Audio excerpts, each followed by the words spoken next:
ఆశ్చర్యం ఏమిటంటే కంచి పీఠానికి 64వ పీఠాధిపతి చంద్రశేఖరేంద్ర సరస్వతి అన్న పేరుతోనే ఉండేవారు. 68వ పీఠాధిపతి కూడా మహానుభావుడు, నడిచే దేవుడు.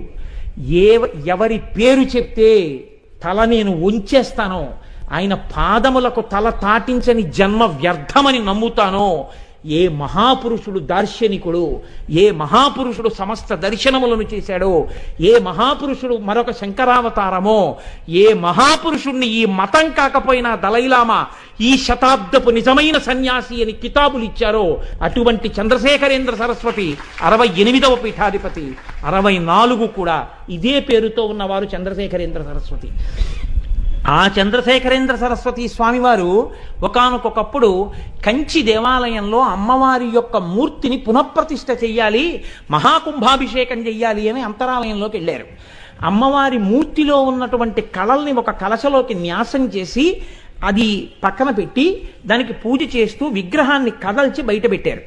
పెట్టిన తరువాత ఆయన ఎందుకో సత్యదండం పట్టుకుని పైకి చూశారు. అంతరాలయం అంతా కొంచెం మరమ్మత్తులకు వచ్చింది. అయ్యో అమ్మా, నీకు మరమ్మత్తు చెయ్యాలమ్మా దేవాలయం అన్నారు. అప్పుడే అమ్మవారికి పాలాభిషేకం జరిగింది. చూసి ఉత్తర క్షణం అమ్మా నేను నా శిష్య సంచారం చేసి డబ్బట్టుకొచ్చి గుడి బాగు చేయిస్తానని చెన్నై నగరానికి వెళ్ళారు. అప్పుడు దాని పేరు మెద్రాసు. అప్పుడు ఆ మెద్రాస్ నగరానికి వెళ్ళారు. ఆ రోజుల్లో రాత్రిపూట తలుపులు వేసేసేవారట బ్రిటిష్ వాళ్ళ పరిపాలనలో. రాత్రి 2 గంటల సమయంలో చంద్రశేఖరేంద్ర సరస్వతి ఏకాంతంలో అమ్మవారిని ధ్యానం చేస్తున్నారు. ధ్యానం చేస్తుండగా మీరు నమ్మండి నమ్మపోండి, నేను అబద్ధం చెప్పాననుకుంటే కాంచీ పీఠ చరిత్ర చదవండి. అమ్మవారు వచ్చి చంద్రశేఖరేంద్ర సరస్వతి స్వామి వారి భుజం మీద చెయ్యి వేసి తట్టి పిలిచింది. చంద్రశేఖరేంద్ర సరస్వతి కళ్ళు విప్పి చూశారు.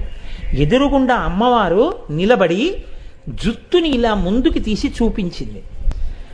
ఓయ్ పిల్లాడా, నా గుడిని బాగు చేయించడానికి డబ్బు కోసం పాలాభిషేకం చేసి ఇంత దూరం వచ్చావు. నా జుత్తు చూడు పాలతో ఎలా అట్టలు కట్టిందో.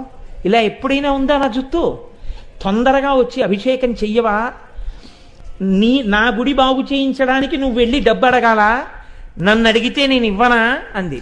అంతే. ఆయన ధ్యానంలోంచి లేచి వెంటనే బ్రిటిష్ వాళ్ళకి కబురు చేశారు, తలుపులు తీయండి, నేను కంచి వెళ్ళిపోవాలి. వాళ్ళు నయమండి. ఆనాడు మెద్రాసుని బ్రిటిష్ వాళ్ళు పరిపాలించినా వాళ్ళు నయం, దేవుణ్ణి నమ్మిన వాళ్ళు. అవాకులు చవాకులు పేలని వాళ్ళు. మహానుభావుడు తలుపులు తీయండి అన్నారు. ఆయన రాత్రికి రాత్రి కంచి వచ్చారు. కంచి వచ్చి అమ్మవారికి అభిషేకం చేస్తే ఎక్కడి నుంచి వచ్చిందో ధనపు రాసులు వచ్చాయి. కంచి దేవాలయాన్ని పునర్నిర్మాణం చేసి అమ్మవారిని పునఃప్రతిష్ఠ చేశారు చంద్రశేఖరేంద్ర సరస్వతి. ఆయన పొందారు అమ్మవారి దర్శనాన్ని, అమ్మవారి కేశపాశ దర్శనం పొందారు. ఆయన ఒకసారి కుంభకోణంలో ఉండగా ఇతర సంప్రదాయముల వారు వచ్చి ఆయనకి నమస్కారం చేస్తే ఆయన వారికి పీఠ బహుమానం ఇచ్చారు. మాకు ఈ బహుమానం వద్దు, మాకు వాదభిక్ష కావాలన్నారు వాళ్ళు. దానికే ఉంది, రేపు వాదిద్దామని పండితుల్ని పిలిపించారు. ఆయన కూడా వచ్చి కూర్చున్నారు సింహాసనం మీద. ప్రారంభించండి, మీరు ఏం చేస్తారో పూర్వపక్షం మొదలెట్టండి అన్నారు. అవతల వాళ్ళు మనం పూర్వపక్షం మొదలు పెడదామని చెప్పి ఏదో చెప్పబోయారు. నోట మాట రావట్లేదు, వాళ్ళు చెప్దామనుకున్నది గుర్తు రావట్లేదు. ఏమిటి గుర్తు రావట్లేదు మనకని చూశారు. ఆయన కూర్చునుంటే చంద్రశేఖరేంద్ర సరస్వతి స్వామి వారి ఒళ్ళో చిరునవ్వులు నవ్వుతూ చిన్న పిల్ల కత్తి కూర్చునుంది. ఆ పిల్ల నవ్వులు చూస్తే వీళ్ళకేం గుర్తు రావట్లేదు. వాళ్ళు అన్నారు, మీ ఒళ్ళో చిన్నపిల్ల నవ్వుల వల్ల మాకు ఏది జ్ఞాపకం రావట్లేదు, మీరు ఆ పిల్లని లోపల దింపేసి వచ్చి కూర్చోండి అన్నారు. అంటే ఆయన అన్నారు, నేను సన్యాసిని, నా ఒళ్ళో ఇంకొక ఆడపిల్ల ఎలా కూర్చుంటుంది? మీరు జాగ్రత్తగా చూడండి, నా ఒళ్ళో ఏ పిల్ల లేదన్నారు. వాళ్ళు వెంటనే లేచి, మీరు చేసిన ఉపాసనకి మీరే పరదేవతా స్వరూపులయ్యారు, మా అజ్ఞానంతో మీతో వాదిస్తామన్నాం. అమ్మవారు వచ్చి కూర్చుంది బాలగా మీ ఒళ్ళో. అయ్యా, మాకు పరదేవతా దర్శనం అయిందని ఆయన కాళ్ళ మీద పడిపోయి ఆశీర్వచనం తీసుకుని వెళ్ళిపోయారు. అమ్మవారి అనుగ్రహం అంటే అలా ఉంటుందండి. అమ్మవారి కేశపాశం అంటే అటువంటిది. అమ్మవారి జుత్తు గురించి విన్నా, అమ్మవారి కబరీబంధంలో పూల గురించి విన్నా అంత గొప్ప గొప్ప శక్తులు కలుగుతాయి, అంతటి అనుగ్రహం కలుగుతుంది, ఐదోతనం నిలబడుతుంది. మహానుభావుడు మల్లినాథ సూరి అని ఒక మహాపండితుడు. ఆయన రఘువంశ కావ్యానికి టీక చేస్తూ చిట్ట చివర ఒక మాట చెప్పారు.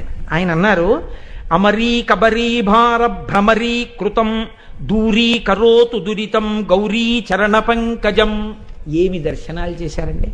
అందుకే మల్లినాథ సూర్య అంటే అంత ప్రఖ్యాతి వహించారు. దేవలోకంలో ఉండేటటువంటి కాంతలు కల్పవృక్షానికి పూసినటువంటి పువ్వులు తమ కొప్పులో పెట్టుకుంటారు. ఆ కొప్పులో పెట్టుకున్నప్పుడు ఆ కల్పవృక్షములకు పూసినటువంటి పువ్వుల యొక్క సువాసన చేత ఆకర్షింపబడినటువంటి తుమ్మెదలు వాళ్ళ కొప్పులో ఉన్న పువ్వుల మీద తిరుగుతూ ఉంటాయి. వీళ్ళు వచ్చి అమ్మవారు కనపడగానే ఇలా తల ఉంచి నమస్కారం చేశారట. ఇప్పటి వరకు ఈ దేవలోకంలో పూసిన పూల మీద తిరుగుతున్నటువంటి తుమ్మెదలు వాళ్ళు వంగేటప్పటికీ ఆ పూలతో సహా అవి కూడా వంగే. అవి అనుకున్నాయిట, అబ్బా ఇప్పటిదాకా ఈ పూల వాసన చూసి గొప్పదనుకున్నాం, అబ్బా ఈ పాదాలు ఎంత గొప్పగా ఉన్నాయో అని తుమ్మెదలన్నీ ఆ పాదాల మీదకి వెళ్ళిపోయాట. ఇప్పుడు వాళ్ళు తలెత్తేస్తే తుమ్మెదల లేని పూలతో ఉన్న కొప్పులు పైకెక్కేయట, తుమ్మెదలన్నీ పాదాల మీద ఉండిపోయేట. పాదాలకే ఎంత సువాసన ఉంటే కేశపాశమునకి ఎంత సువాసన ఉంటుంది. కాబట్టి ఇప్పుడు అని ఇలా ఇలా తిరిగి ఇవన్నీ మళ్ళీ పైకెక్కి ఆ కేశపాశం మీద మేఘంలా ఆవరించి ఉండిపోయేట. అమ్మవారి కేశపాశం అంటే అలా ఉంటుందన్నారు మల్లినాథసూరి. అలా ఉంటుంది. అది మీ ఊహకు అందవలసినటువంటి విషయం. మహాత్ములు అనుభవించారు.